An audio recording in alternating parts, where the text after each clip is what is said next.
எப்பயும் போல இந்த சிட்டில வாழ்றவங்களோட லைஃப் ரொம்பவே நார்மலா போயிட்டு இருக்கு. இப்ப திடீர்னு பார்த்தா ஃபுல்லா வந்து டிராஃபிக் ஆகுது. என்னடான்னு பார்த்தா ஒரு கார் மட்டும் நடுவுல நின்னுட்டு இருக்கு. சரி என்னாச்சு அவருக்கு அப்படின்னு உள்ள போய் பார்த்தா அவருக்கு திடீர்னு வந்து கண்ணு தெரியாம போயிருது. எப்படிடா இப்படி கார் ஓட்டிட்டு வந்துட்டு இருக்கும்போது திடீர்னு கண்ணு தெரியாம போகும் அப்படின்னு சொல்லிட்டு சரி நாங்க இருக்கிறவங்க அவருக்கு வந்து ஹெல்ப் பண்றாங்க. ஹாஸ்பிட்டல்ல போயிட்டு அவர் செக் பண்ணி பார்த்தா அவங்களுக்கே ஒன்றும் புரியல. ஏன்னா எந்த ஒரு டேமேஜும் இருக்கிற மாதிரி தெரியல. உங்களால முடிஞ்ச எல்லா டெஸ்டையும் எடுத்துட்டு வீட்டுக்கு அனுப்பிடுறாங்க.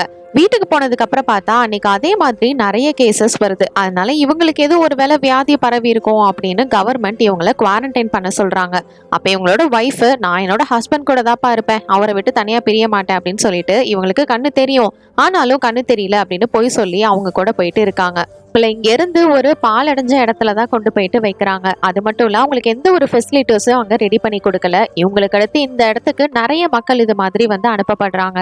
இவங்களுக்குள்ள ஃபுட்டு இது மாதிரி விஷயங்களுக்காக பிரச்சனை வேற வர ஆரம்பிக்குது.